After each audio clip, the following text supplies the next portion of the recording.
This is the News on 6, the 10 o'clock edition, with Clayton Vaughn, Beth Ringel, meteorologist Jim Giles, and Dwayne Parsons Sports. Good evening, I'm Clayton Vaughn. And I'm Beth Ringel. Returns from the Oklahoma primary are still coming in at this hour. And as expected, the closest race is also the top race, the office of governor. On the Democratic side, three strong contenders have been battling for the lead. Let's take a look now at the poll results so far.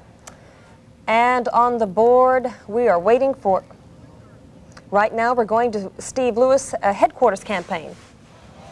Okay, Clayton, we are at the watch party for Steve Lewis. We only have just a quick second to talk with him. Steve, how are things going tonight? Are you surprised with the returns that we have so far? Well, so far we feel very good about it. We know it'll be a close race, and we knew in order to have a chance it had to be a close race from where we came from, but we feel real good right now. What's going to bring you over the top? Well, I think that right now we've done all we can do. We just wait for the returns to come in and see what the people have had to say. Where were you expecting to get your biggest support? Well, we feel real good about Tulsa and northeastern Oklahoma. We've always felt at home with the issues here, and so we feel good about that. All right, Steve Lewis with the Steve Lewis Watch Party. We'll be watching the numbers as they continue to come in, and we'll have more for you later in the news. Beth and Clayton? All right, Kim, and let's look at those numbers. Let's see what we've got so far. On the board, the Democratic race for governor. Okay, here we go. That's just live TV, and sometimes we're before it is. Walters with a 34% of the votes, and Lewis trailing Steve Lewis, who you just heard, with 32%, and Wes Watkins with 27% of the votes, so it is still very, very close. Now we want to take a look at the Republicans who are also running for governor. We've still got the, there we go. And with 21% of the precincts reporting, there's that surprising figure again, Vince Orza, who has taken the lead. And in second place, Bill Price of Oklahoma City. And in third place, Burns Hargis of Oklahoma City. And I understand that we have Vince Orza either live or with Jane Mitchell over in Oklahoma City. Let's see if we can... well, that's Scott Thompson. Scott? Beth, I hope you can hear me. I sure can't hear you. It is very crowded, very hot here at Garfield's Restaurant in a suburban Oklahoma City shopping mall. Vince Orza came in here about 15 minutes ago, has been accepting the congratulations of folks. They think he has won this primary, at least got in first place. He's behind us there talking to the various media here in Oklahoma City. He said that he expected it to come out ahead all the way. He said you can't really run a race if you don't have that kind of confidence. And he said he hopes to do it without a runoff. He has been running ahead throughout the evening, always been ahead since the first returns came in. He seems confident of a win. These folks here seem confident of a win. There's still a long way to go yet, but he has maintained a very comfortable margin, at least that is being reported here tonight by the Oklahoma City stations, and that is all that we're able to see at this point. I'll throw it back to you. We'll try and get a hold of him a little later on. All right, Scott. Thank you. That's Scott Thompson over in Oklahoma City, and he cannot hear us, so Beth and I have changed positions here a couple of times. One other thing that is happening in this election, and that has happened during ever since the filing period, actually, has been this business about the state treasurer's race. Now, Ellis Edwards is the incumbent there. He is a Democrat, and almost the week of the filing period, no one knew anything about the state treasurer. It really didn't. It wasn't a high-profile thing that was going on. Ellis Edwards was expected to file for re-election, and then he would have been re-elected like all the rest of those secondary state office people, and that would have been that. What happened, however, was that a very critical audit was announced about the state treasurer's office, and then some rather embarrassing information about the way that Ellis Edwards made some correspondence to one of the women who formerly worked in his office. And Brett Shipp is standing by now over in Oklahoma City, and he has some information about the treasurer's race as it is going on there. Brett, what's happening over there? Where are you, as a matter of fact? Well, Clayton, State Treasurer Ellis Edwards has made a number of appearances along press row here right in front of me. He should be in the audience somewhere. We're trying to pull him aside just a second to talk to him about his strong showing thus far this evening. As you mentioned, so much negative publicity about the state audit that came out about him just days before filing period. He didn't have any opponents until that audit came out, and suddenly, like vultures out of the sky, there's 11 opponents for Ellis Edwards, but somehow he has fended them all off, and he is running very strong right now. I'm not quite sure of his lead, but I understand that it it is substantial, although, correct me if I'm wrong, it looks like there may be a runoff with Douglas Nesbitt, who has come out of nowhere to run a very strong campaign. He has a lot of money. He's an engineer out of Oklahoma City, an attorney. His dad was state attorney general. And he's got some competition, but it looks like he has good reason to be happy right now. But I don't know if we can bring him over here or not. He has escaped us, so it doesn't look like an interview is available at this moment. No, still don't see him, Clayton. Okay, thank you very much, Brett. And Wes Watkins was running around behind there, but we were looking for Ellis Edwards at that point. They do share, in some cases, they share hotel accommodations, and that was the reason that Wes Watkins happened to show up over there. I'm sure that he wouldn't, at this point at least, endorse another Democratic candidate before the primary was over. Randy Lewin is standing by at the Bill Price headquarters. Randy, can you hear us? Bill Price has just made what sounds a little bit like an acceptance speech. One thing about being at a crowd like this is they're pretty happy right now, but it makes it hard to understand everything that's going on. Price, though, a few minutes ago did say that he thought he was definitely going to finish second. He's over here talking to some reporters, and I'm going to kind of slide in and we'll hear what he has to say. Come with me over here. Mrs. Price, excuse me, I'm going to get on you. Sure. I think he peaked a week or so ago, and he doesn't tend to get much support from the other candidate supporters throughout the state. So we are in tremendous position to win and put together the kind of coalition that will win both the runoff and the general election. We wish you the best. Good luck to you. Thank you very much. Mr. Price, how do you think you're going to finish now, 1, 2, or 3? Oh, I'm sure it doesn't matter too much whether it's number 1 or number 2. In about half the counties, we seem to be number 1, and some of the other counties number 2.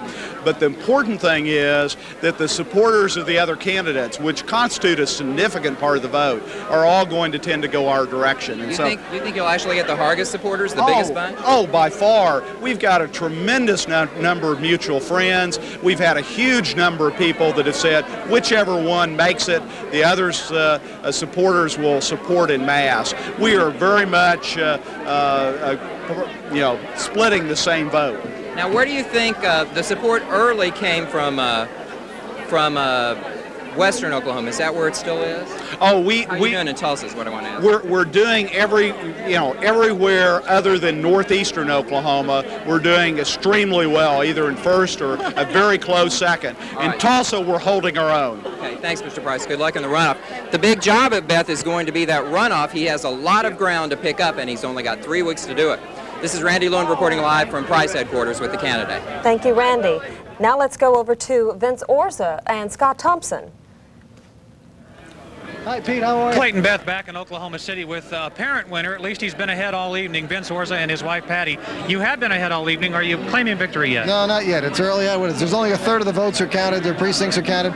Too early to know what's going to happen, but I'm very proud. Thank you to Tulsa. Tulsa has been a wonderful addition to this campaign.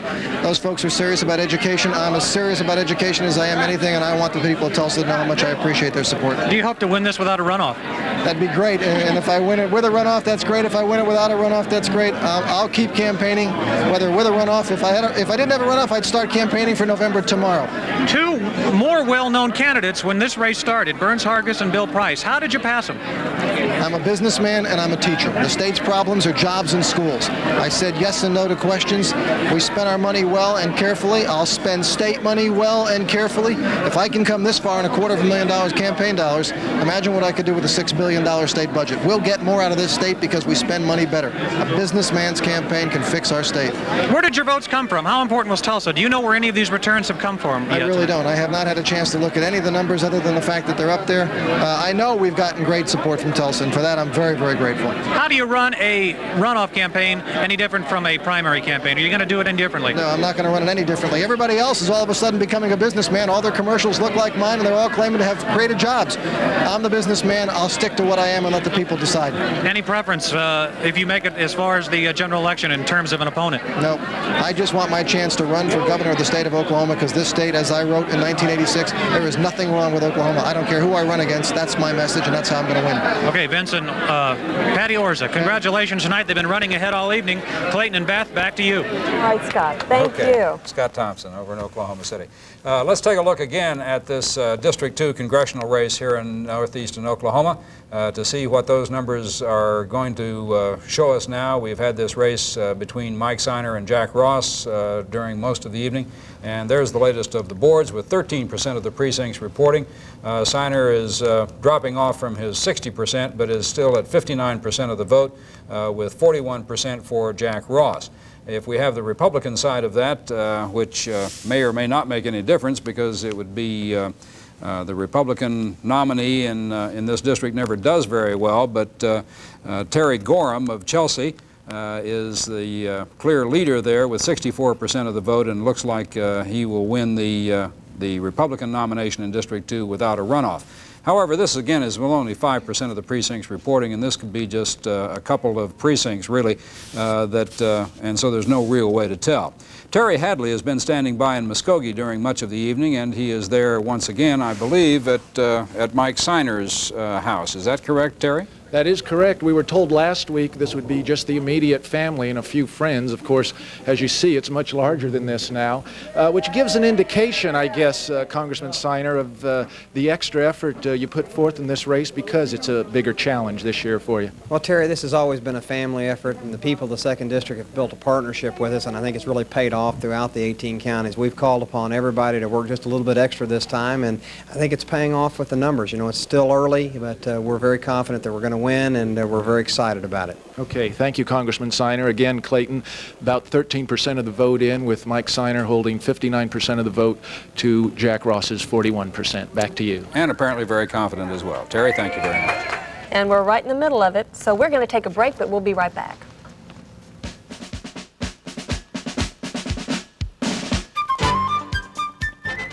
It's a dirty job, but the Bissell carpet machine can handle it. And every day of the week, you'll find it for less at Walmart. Cleaning jets power out dirt with a big motor to deep clean and an upholstery head for home or car. The Bissell carpet machine, now at Walmart, just $89.96 every day. Overall, you will always save more money at Walmart. Always. Work hard, now it's time to play. Here's a tip, it's really gonna pay. At Will Rogers Downs, we set a whole new pace. If we got a hunch, you're gonna love the place. Living, building, love it. We know you're gonna love the Downs. Will Rogers Downs. Catch it, the race is on. See it, we know you're gonna love the Downs. Will Rogers Downs. In Claremore. Everything on Wendy's Super Value menu is just 99 cents each. Sure beats a sign in a window. And that includes Wendy's delicious Junior Bacon Cheeseburger. Wendy's Super Value menu has a lot of delicious food. Biggie fries, biggie drinks, crisp garden salads, hot baked potatoes, Frosties, our rich and meaty chili, and everything including our Junior Bacon Cheeseburger is just 99 cents each.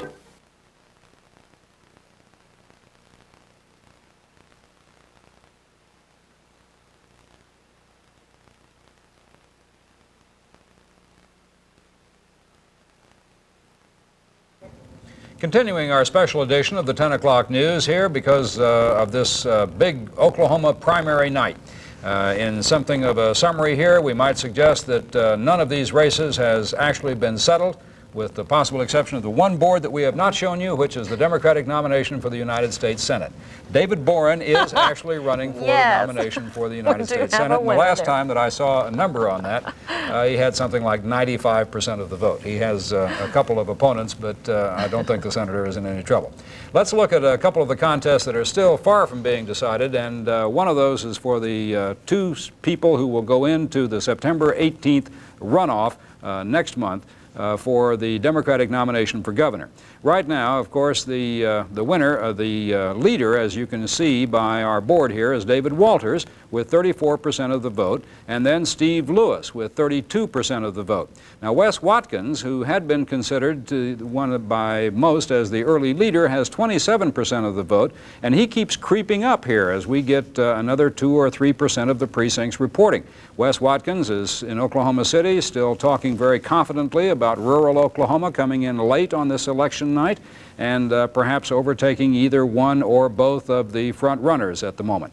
But at the moment, the two people who are in the runoff on the Democratic side, and again, these are not winners, but just the leaders at this moment, are Walters and Lewis. Let's look at the Republican candidates. And as you can see, Vince Orza is leading with 38% of the vote. And interestingly enough, he is relatively new to this political arena. He is a former teacher, and he is the youngest Republican candidate. He is 40 years old. He's also spent half as much on his campaign as Price or Hargis, and is a successful restaurant owner in Tulsa in Oklahoma City. And Price is trailing with 26% of the vote. He is a former U.S. attorney and a very successful prosecutor. He has been all along against the House Bill 1017. And then Burns Hargis has got 19% of the votes, and he is from Oklahoma City and quite a successful attorney there. This is strictly 21% of the precincts reporting. We've got a long night still ahead of us. And Terry Hood has been following some of the other races. There were a host of secondary races around Oklahoma and even some local races that are of note here in Tulsa. And we're going to switch now to another studio and see if we can get an update on that. Terry? Thank you, Clayton. The governor's race is getting all the attention, but the lieutenant governor's spot is also up for re-election this year. The man who currently holds that job,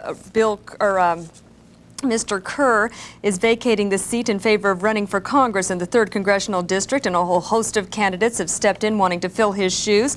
Here's how it stacks up so far. Huey Long with 11% of the vote, Lee Kate 7%. We have another page of Democrats, and this is where we see our leader come in, Jack Mildren, who is an Oklahoma City oilman and also a former quarterback for the University of Oklahoma. He's running strong in this particular race, 48% of the vote.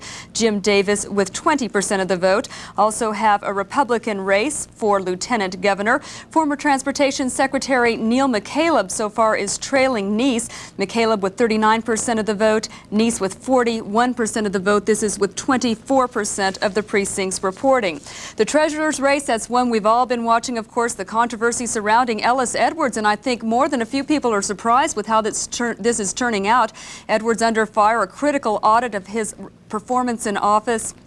Also, some ethical questions being raised about the way he's handled himself in office. Still, he is leading the pack so far among the Democrats with 38% of the vote. His nearest contender here is Douglas Nesbitt with 27% of the vote. There's 24% of the precincts reporting there. Also on the Democratic side in the race for the state treasurer, Delmas Ford with 17% of the vote, Marin Billington just 3% of the vote. And on the Republican side, Elmer Millian, 16% of the vote, Claudette Henry, 41% of the vote, and McGuire with 44% of the vote, so a tight race on the Republican side for the state treasurer. Education has been in the spotlight in Oklahoma this year, and appropriately enough, the race for the state superintendent of education has gotten a little more attention as well. And Sandy Garrett, who is currently the Secretary of Education, run a very strong race. She's picked up endorsements from teachers' organizations, also endorsements from a number of newspapers around the state, and she is running very strong over David Fisher, 66% of the vote. If this continues, she'll go on to square off against incumbent Gerald Holtzel in the general election. And we're going to take a break and then come back with more of Election Nighty.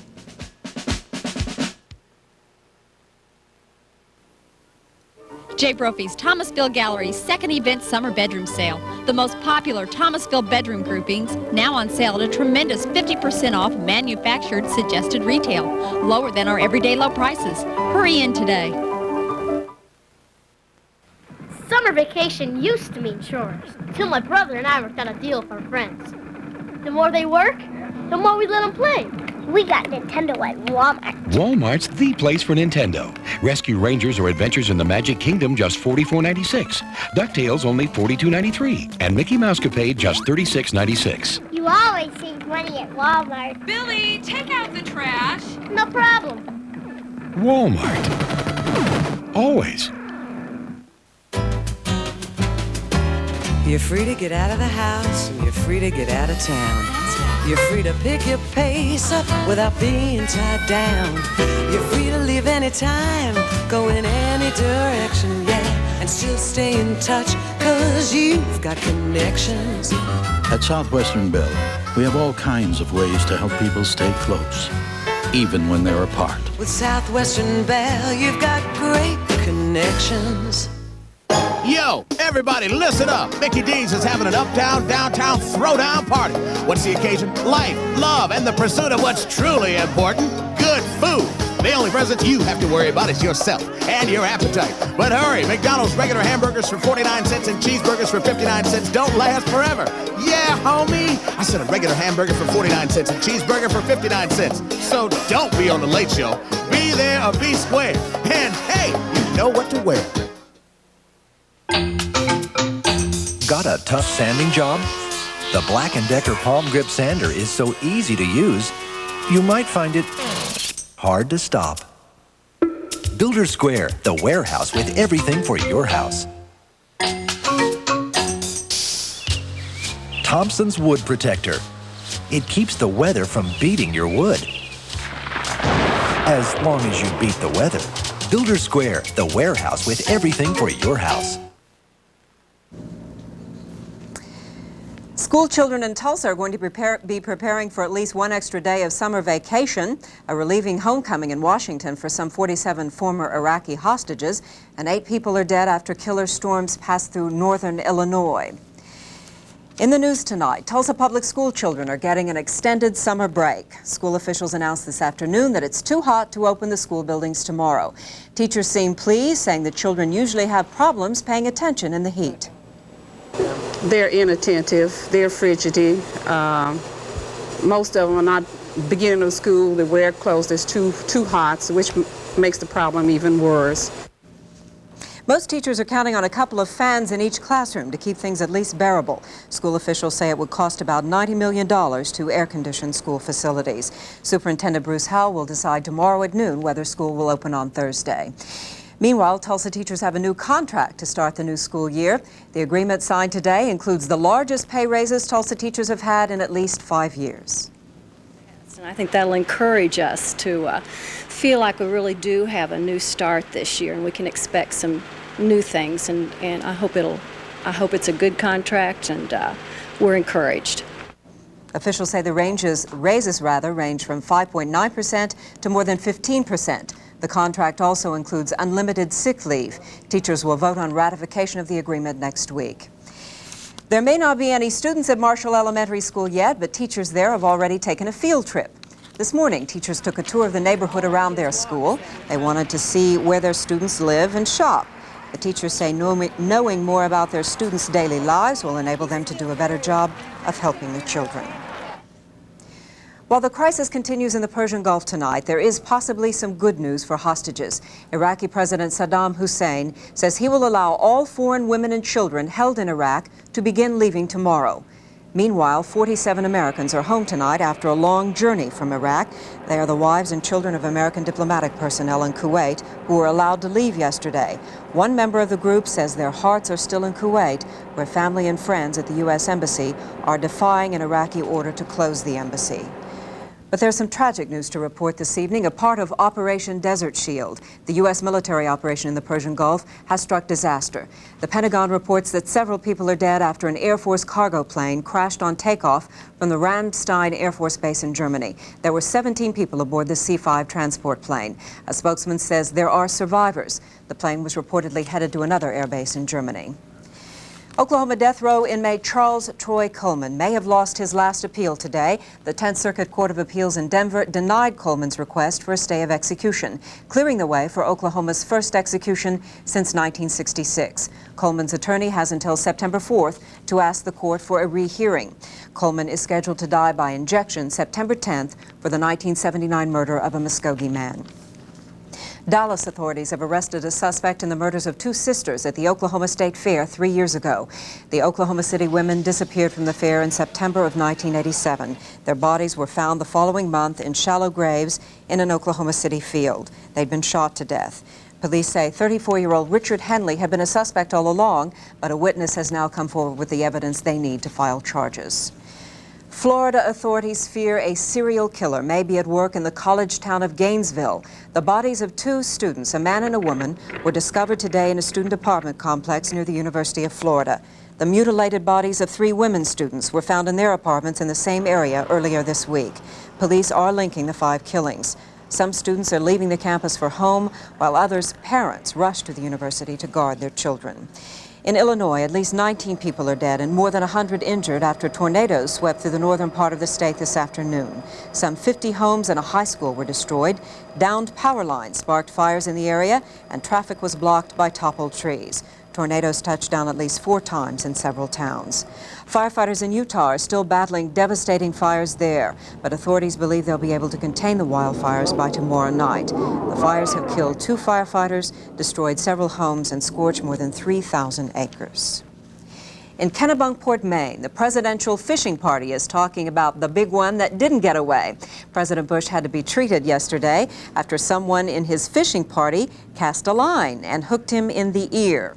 Some reporters following Bush in another boat say Bush's son, Jeb, was responsible. Well, we're glad it was just an ear.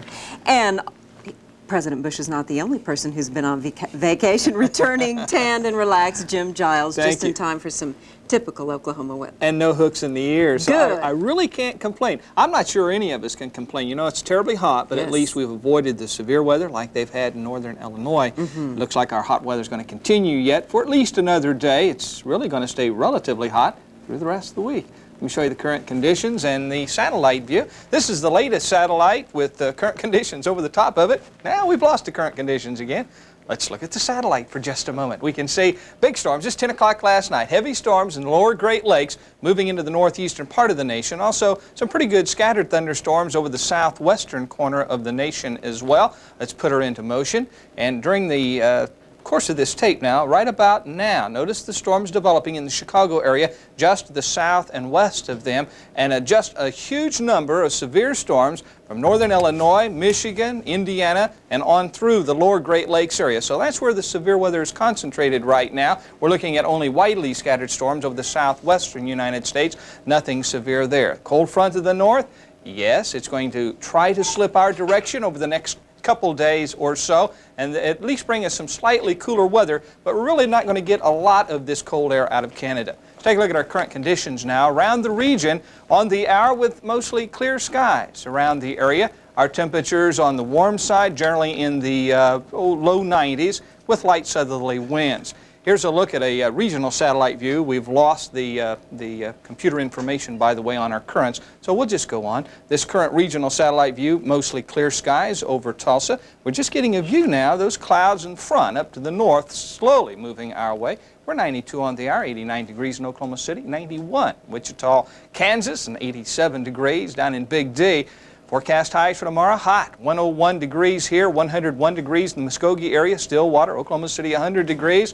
Very hot weather for us, and the front kind of dying out to our north. Only a very weak chance of some isolated storms starting tomorrow night into Thursday, and only slightly cooler weather. Let me show you what I mean now. This is our forecast overnight. Clear, warm, 79, and then for tomorrow morning, a pleasant morning, mid-80s by 9 o'clock, and tomorrow afternoon, 101, maybe 102 or 3 in your neck of the woods with mostly sunny skies. Here's our outlook now. Tomorrow night and on into Thursday, very slight chance of some isolated thunderstorms and 98 degrees. As we look at Friday, still upper 90s, 99, right? Saturday, oh well, that cooler air wouldn't stick around forever. Of course, 100 degrees, probably back into the 100s this weekend.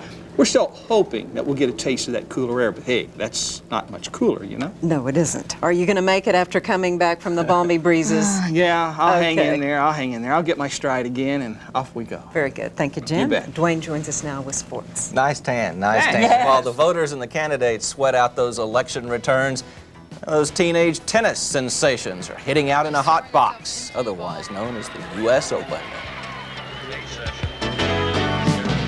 Southwest Beeline Furniture's Lazy Boy Recliner Sale. Now is the time to save up to $150 on the best recliner made today.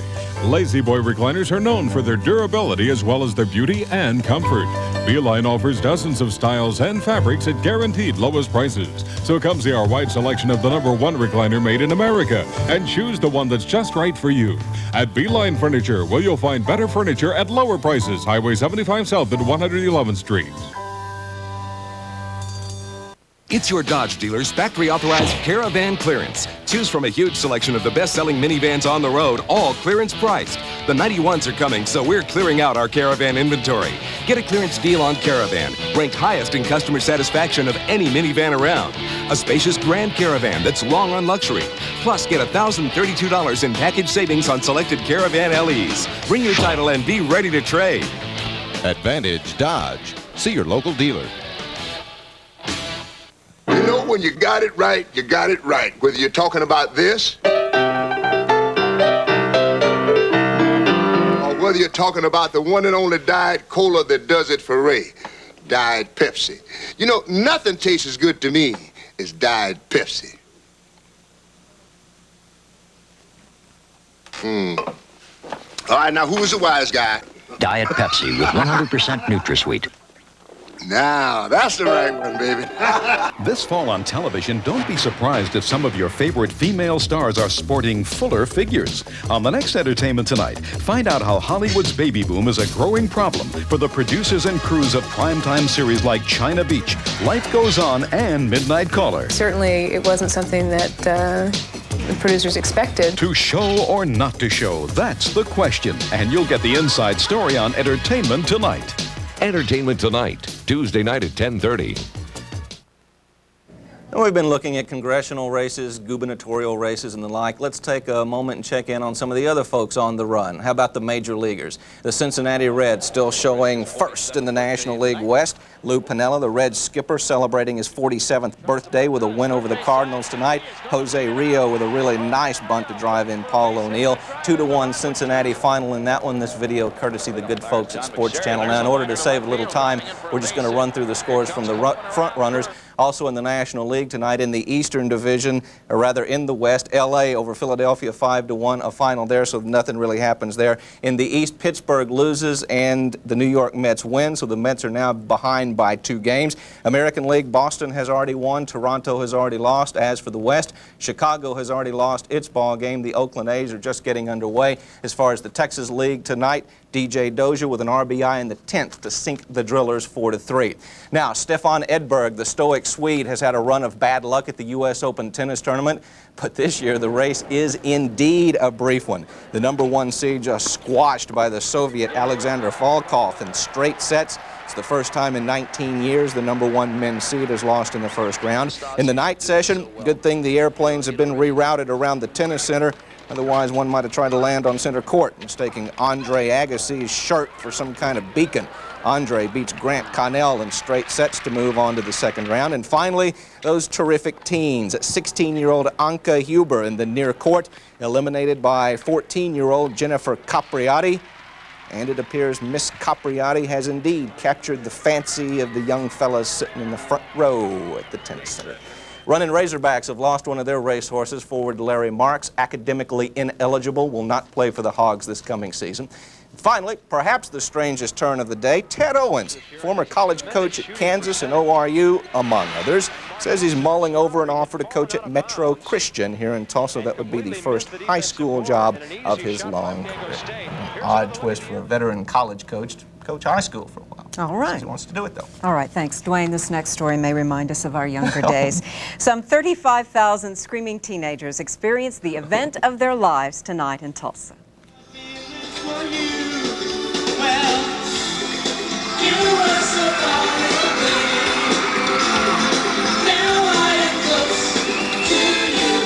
The New Kids on the Block performed at Skelly Stadium and threw the block party of the year. It was standing room only as the stadium was packed with young fans. The New Kids also took time before the concert to meet backstage with some children from the Oklahoma City Ronald McDonald House. It was a special moment as singers signed autographs and talked with the children. Well, I really like their group and I like their songs, and I'm just a popular fan of theirs. If you haven't heard of the New Kids on the Block, rest assured that they are one of the hottest new groups in the country. We'll take a moment here to listen in.